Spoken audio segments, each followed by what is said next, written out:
Hi guys, how are you? How you doing, Very Gabby? good. I How like are your you? set. Thank you. Yeah. Thank you. I like your film. It's amazing. Con Gaby Cam y Javier Ibarreche. I know you both took very well care of making a version of a team version of Bob Dylan, but as an audience member, I really think that you lose yourself into this character. I see Bob Dylan. And I wanted to ask you, Tim, how self-conscious do you need to be in order to portray someone else? Like, how much do you need to be aware of the way you talk and the way you smile and the way you move in order to let someone else take over? Yeah, great question. Well, with someone as well known as Bob Dylan, who's been a public figure for decades, I mean, there are the requisites. He was a peculiar person in the best way. His behavior was unique to him. So you got to capture qualities of that, or else it would be a film about a random person. Definitely. He didn't smile a lot, as I can see, unlike you. I think,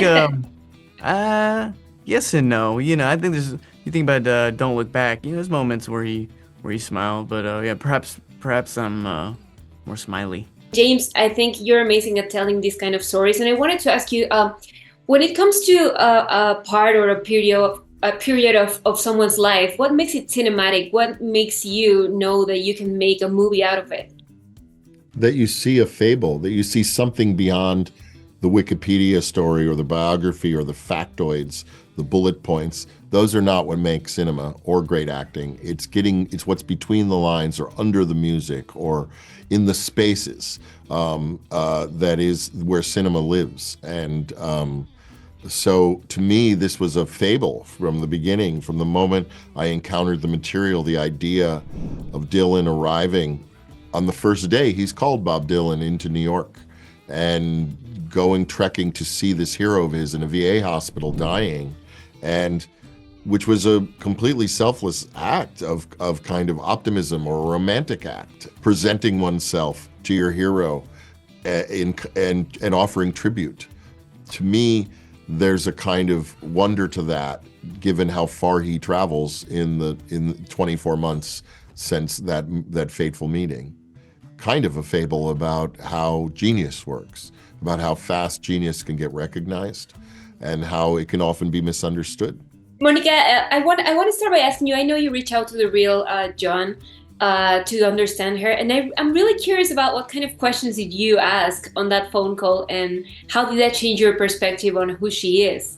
I was really lucky that she was willing to give me her time. I mean, I had done so much research at that point, and honestly, Joan is a really open person. She's written about herself extensively, and she's done, there are at least a couple documentaries about her, which I recommend. I Am a Noise is very cool. She's pretty honest about herself, and I didn't feel like there was anything I was trying to that I needed to sort of cut through, like she wasn't faking a persona as far as I could tell. And so, we talked about a lot of different things. I mean, there was like, if I felt like there was one part of the film where I talk about how I learned guitar, but in her memoir, I didn't see exactly specifically how she learned guitar. And so I sort of, asked her about that. And then we talked about guitar playing. And she said at one point that she'd play guitar. I mean, she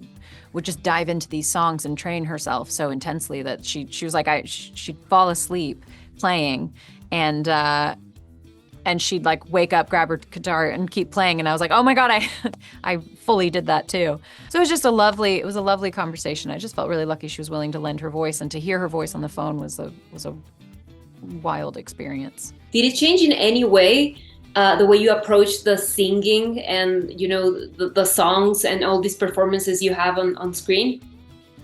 Well, in the research, as I was working on the songs, because I didn't have a musical background before this. I didn't sing or play. So Can't believe you. I spent, I could kind of play chords on the ukulele, and I'd sing to myself, or if it was required for a job, but not in any not really. And so there was a lot of focus for me put into the music training. You guys did an amazing job. And I really want to ask you, because I feel Sylvie, or Sus, she was not part of the industry, so she had a different perspective than the rest of them. Yeah. What do you think is what she saw in Bob that maybe all of us that only see him as an artist don't get to see? Yeah, I think, she definitely was really, one of the people, and is kind of the lens for the eyes of the audience in a way, but their relationship was extremely intimate. I mean, Sue's, she's since passed, but they still remain friends up until that time. So, but I think she loved him genuinely for him. I mean, she wasn't there to gain anything. She didn't want fame or notoriety. Like, I really think they genuinely loved each other out of a real pureness. So, but of course he was quite talented. So, to fall for someone like him, he's quite a genius. I mean, they lived in this apartment together in Greenwich Village, and from the age when he was 19 to 23, he wrote all of these anthems and these songs that we all know today. And so to think about that, just how young he was, scribbling on pieces of paper and writing these songs, I mean, to be in that creative environment, I think she of course fell in love with that as well. But her mom and her sister, actually, they were not fans of him. They were disapproving of Bob. There was these kind of amazing letters, actually, that she wrote when her time in Italy. She wrote back to her mother, begging her mother to like Bob. So I think, they saw something in him that he was probably going to choose his art and his music over her, which did happen. I love how in this period of time of Bob Dylan's life, we get to see that he faced that people didn't want him to do anything different than what he was doing. And I feel like this is an unexpected role for you, in the best possible way. How have you dealt with your own career? I'm not sure. I'm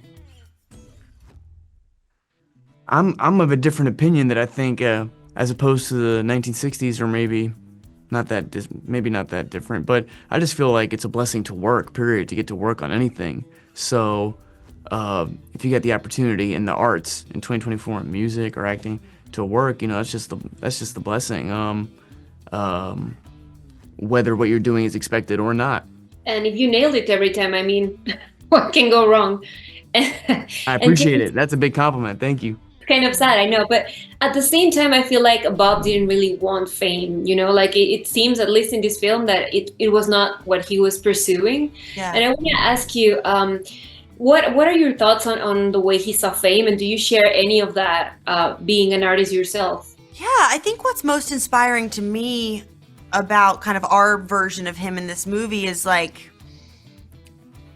he would not allow anyone to put him into a box, He really wanted to test his limits as an artist and not be categorized. I think it's so easy when you're a known person, people want to categorize you, and he evaded that so beautifully. He has so many different phases, obviously, in his career and in his music, where he just would not be defined. And that's inspiring to me. Yeah, I think so. And just to go with your instincts and your heart and not be led by, fame or what is popular, which is important.